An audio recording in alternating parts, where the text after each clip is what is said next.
Les points forts du sommet de l'ONU sur le changement climatique. La course au poste de gouverneur de Virginie est une victoire pour les républicains. Et, allez Brandon, est-il un discours de haine? Tout cela et bien d'autres choses encore dans les gros titres de cette semaine.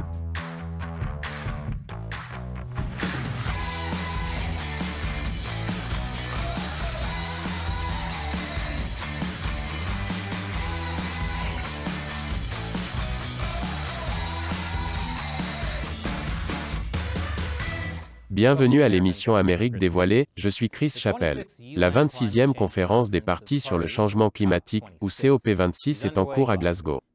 L'objectif de la COP26 est de rassembler les parties pour accélérer l'action vers les objectifs de l'accord de Paris et de la Convention cadre des Nations Unies sur les changements climatiques. Parmi les points forts, plus de 100 pays se sont engagés à mettre fin à la déforestation d'ici 2030, ce qui, bien sûr, signifie qu'il est temps de recommencer à accumuler du papier toilette. Moins d'arbres abattus signifie moins de papier. En fait, je ne sais pas si c'est vrai, mais pourquoi prendre le risque? Panique. Panique comme si tes joues en dépendent. Les maisons que vous avez couvertes de papier à l'Halloween, récupérez-les, et déballez ces costumes de momie. C'est de l'or blanc que vous gaspillez. En parlant de créatures anciennes et royales, la reine Elisabeth. La reine est apparue dans un message préenregistré et a encouragé les dirigeants du monde à s'élever au-dessus de la politique du moment et à agir sur le changement climatique. La reine a déclaré que la protection de l'environnement était très importante pour elle, car l'impact de l'environnement sur le progrès humain était un sujet cher au cœur de mon défunt mari, le prince Philippe, le duc d'Édimbourg. Elle a également un intérêt direct à préserver l'environnement, car elle ne veut pas qu'il soit ruiné alors qu'elle régnera encore en tant que reine dans 100 ans. Cette femme nous survivra tous. En parlant de riches déconnectés de la réalité, Jeff Bezos a promis 2 milliards de dollars pour protéger l'environnement. Ce financement proviendra de son « Fonds pour la Terre de Bezos », qui, selon lui, s'est engagé à dépenser 10 milliards de dollars au cours de la décennie pour la conservation, la restauration et la transformation des aliments. Bezos a déclaré à la COP26 « La nature est belle mais elle est aussi fragile ». On me l'a rappelé en juillet lorsque je suis allé dans l'espace avec Blue Origin. Nous avons compris. Vous êtes allés dans l'espace. Bon sang, il est plus insupportable que ces gens qui étudient à l'étranger pendant un mois en Europe et qui reviennent avec un accent et ne veulent pas se taire sur la façon dont nous devrions passer au système métrique. Je crois cependant que Bezos est sincère dans son effort pour sauver la planète. Après tout, je suis sûr qu'il veut que la Terre soit propre quand il la gouvernera dans 100 ans. Les guerres futures entre la reine Elisabeth et Jeff Bezos vont être intenses. Peu importe qui gagne, une chose est sûre. Le prince Charles ne sera jamais roi. Si toutes ces discussions sur le climat vous ennuient, le président Biden est d'accord avec vous. Il s'est endormi pendant les discours d'ouverture de la COP26. Oh, attendez, il s'est réveillé. Et il s'est rendormi. Nous allons avancer rapidement ces 20 prochaines secondes. Jusqu'à ce que Biden soit réveillé par un assistant. Eh bien, c'est une façon de conserver l'énergie. Contrairement à traverser l'Atlantique dans son propre 747 privé pour assister à une réunion que tout le monde aurait pu faire par Zoom. Écoutez, beaucoup de gens en veulent à Biden de s'être endormi. Mais je compatis. Je me souviens de ce que c'était d'assister à des conférences longues et ennuyeuses à la fac. Alors j'ai un conseil, Monsieur le Président. Prenez un stylo et commencez à gribouiller. Par exemple, vous pourriez dessiner des moutons. Une espèce qui finira par disparaître si les dirigeants du monde n'agissent pas. Et puis vous pourriez compter combien de moutons vous avez dessinés et, oh non, Yahoo s'est retiré de la Chine. Il cite un « environnement commercial et juridique de plus en plus difficile ». C'était surtout un geste symbolique, car la plupart des services de Yahoo étaient déjà censurés en Chine. Dans un communiqué, Yahoo a déclaré qu'il reste attaché aux droits de nos utilisateurs et à un Internet libre et ouvert. Dans ce cas, cette décision est logique. Maintenir un Internet libre et ouvert en Chine, c'est comme essayer de maintenir un zoo pour enfants dans la fosse aux lions. Oui, c'est triste que tous ces pauvres petits moutons aient été mangés. Mais le bon côté des choses, c'est qu'avec moins de moutons à compter, le président sera peut-être capable de rester éveillé pendant la prochaine conférence sur le climat. Plus d'informations après la pause. Bon retour. Une commission parlementaire de l'Ohio a adopté un projet de loi autorisant les citoyens à porter une arme dissimulée sans recevoir de formation. Cette loi est similaire à celle du Texas qui est entrée en vigueur en septembre, et l'Ohio pourrait s'inspirer d'une autre page du manuel du Texas. Deux législateurs républicains de l'Ohio ont introduit une restriction de l'avortement à la manière du Texas, qui permet aux citoyens de poursuivre toute personne recevant ou aidant à faciliter des avortements. Ils ont fait cela en dépit du fait que la loi texane est actuellement examinée par la Cour suprême. Je dis cela à l'Ohio, mais cela vaut aussi pour le reste de la nation. La seule chose que vous devriez prendre au Texas, c'est le Whataburger. Si je l'ai dit une fois, je l'ai dit 1000 fois, ne faites jamais le plein de Texas. C'est un pas de plus vers la Floride, et personne ne veut ça. Mardi dernier, c'était le jour des élections.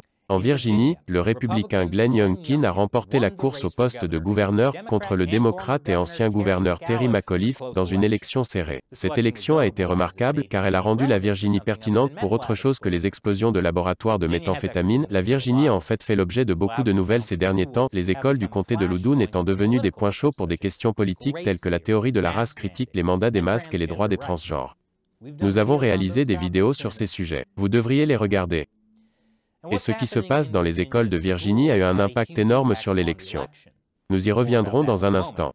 Mais la course au poste de gouverneur a fait la une des journaux nationaux, car elle est un indicateur de la réussite des démocrates au pouvoir. McAuliffe a été soutenu par Biden, dont les sondages ne cessent de baisser, même chez les démocrates. Je me demande pourquoi ce type a du mal à dynamiser son parti. Youngkin a été soutenu par Trump. Trump n'a pas vraiment été soutenu par Youngkin. Youngkin semble garder ses distances. Cette course a été considérée comme un aperçu de la façon dont les démocrates pourraient s'en sortir lors des élections de mi-mandat en 2022. Bien que si vous vouliez un aperçu de cela, vous n'aviez pas besoin d'attendre cette élection, j'aurais pu vous dire il y a des mois comment se dérouleront les élections de mi-mandat de 2022. Laissez-moi juste jeter un coup d'œil dans ma boule magique 8. Et, regardez ça. Tout le monde sera en colère, et peu de choses changeront. Non seulement c'est exact, mais ça ferait le plus honnête slogan de parti politique de tous les temps. Je voterai pour ce type. Je ne serai pas heureux, mais au moins je ne serai pas déçu. Mais si vous vous demandez vraiment ce que les résultats de la course au poste de gouverneur de Virginie disent des chances des démocrates à mi-mandat, certains experts considèrent que c'est un mauvais présage et qu'il est temps pour les démocrates de paniquer. En Virginie, les républicains n'ont pas seulement remporté la course au poste de gouverneur. Ils ont également remporté les courses au poste de lieutenant-gouverneur et de procureur général, et ont obtenu la majorité à la Chambre des délégués. Alors comment les démocrates réagissent-ils? Est-ce qu'ils regardent vers l'intérieur, réalisent qu'ils doivent faire mieux pour servir leurs électeurs, et réévaluent leur plan de match pour l'avenir? Non. Le président Biden affirme que cette course n'a rien à voir avec lui, et les progressistes et les démocrates modérés se rejettent mutuellement la responsabilité de cette défaite. Pour ceux qui comptent les 5 étapes du deuil, le déni et la colère sont cochés. Et la partie suivante me fait sauter la négociation et passer directement à la dépression. Parce que de nombreux démocrates accusent le racisme d'être responsable de leur perte. Yep. Le racisme. C'est la seule explication. C'est la seule façon dont les républicains ont pu battre les démocrates en Virginie. Avec le racisme. Et le racisme est la raison pour laquelle la républicaine Winsome Sears est devenue la première femme de couleur à être lieutenant-gouverneur en Virginie. Et le républicain Jason Millard est devenu le premier procureur général latino de Virginie. Yep. Ils n'ont pas pu gagner parce que les gens les ont préférés aux candidats démocrates. Non. Cette femme noire et ce latino ont gagné uniquement parce que les électeurs de Virginie sont tellement racistes. Alors que s'est-il réellement passé? Comme je l'ai dit précédemment, la bataille dans le district scolaire du comté de Loudoun a eu un impact important. Les électeurs de Virginie ont déclaré que l'éducation était leur priorité absolue. Et McAuliffe ne s'est pas rendu service lors d'un débat lorsqu'il a dit « Je ne pense pas que les parents devraient dire aux écoles ce qu'elles devraient enseigner ». Les écoles de Virginie ont poussé trop fort, trop vite, des sujets qui ne plaisaient pas aux parents, puis leur ont dit qu'elles savaient mieux que les autres comment enseigner à leurs enfants. Quand vous vous en prenez aux enfants des gens, ils voteront contre vous, même si cela signifie qu'ils doivent voter républicain. Et à moins que les démocrates ne puissent accepter cela, il est vraiment temps pour eux de paniquer. Et après la pause, ce qui se passe avec « Allez Brandon ». Bon retour. Vous avez probablement vu des sections de commentaires inondées de l'expression « Allez Brandon ». Celui-ci en particulier. Et vous vous demandez peut-être pourquoi tant de gens disent la même chose que ce qu'on entend crier en état d'ébriété à chaque match de petite ligue dans le Midwest. Let's go Brandon est devenu un euphémisme pour insulter le président Joe Biden. Cette expression est issue d'une interview du pilote de NASCAR Brandon Brown après sa victoire dans une course de la série Xfinity à Talladega le 2 octobre. Brandon, you also told me, as you can hear the chants from the crowd, let's go Brandon, and you told me. Ce n'est absolument pas ce qu'ils ont dit. Soit cette journaliste n'entendait vraiment pas bien et a fait une erreur, soit elle est nulle en impro. Quoi qu'il en soit, ce moment a eu une grande importance. Non, ils disent Boo Earns. Et Internet s'en est emparé comme d'un mème. Ainsi, toute personne qui n'est pas fan, par exemple, des vaccins obligatoires de Biden, peut montrer son mécontentement en achetant un t-shirt ou un masque, Allez Brandon. Pendant ce temps, une chanson, Allez Brandon, du rappeur Bryson Gray a atteint la première place sur iTunes.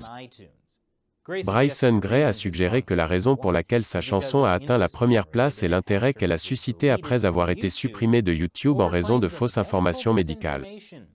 YouTube avait-il peur que cette chanson heurte la sensibilité de Joe Biden? Je suis sûr qu'il s'en sortira. Tant que personne ne le réveillera pour lui en parler. Les censeurs de YouTube ne sont pas les seuls à trouver à redire au chant « Allez Brandon ». Certains le considèrent comme une forme de discours de haine, et l'analyste politique de CNN Joe Lockhart a comparé ce même aux déclarations codées des nazis, du KKK et d'ISIS. Ouais. Parce que s'il y a une chose pour laquelle ces groupes étaient connus, c'était leur même. Tout le monde sait que le KKK est un grand fan de Bob l'éponge. Leurs capuches ont cette forme pour montrer à quel point ils aiment Patrick. Un pilote de Southwest Airlines fait l'objet d'une enquête pour avoir prétendument dit « Allez Brandon » dans le haut-parleur.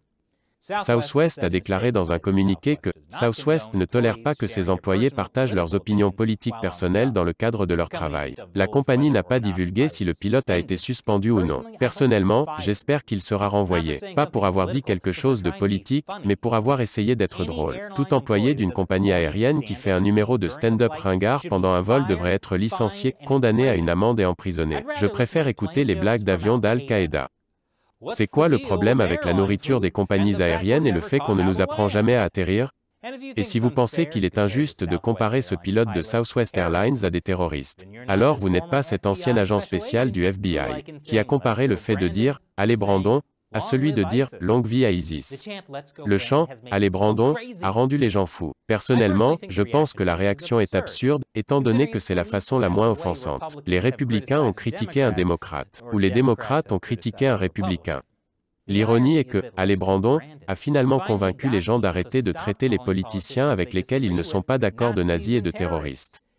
Parce que les gens qui disent « Allez Brandon » sont maintenant traités de nazis et de terroristes. Pourquoi?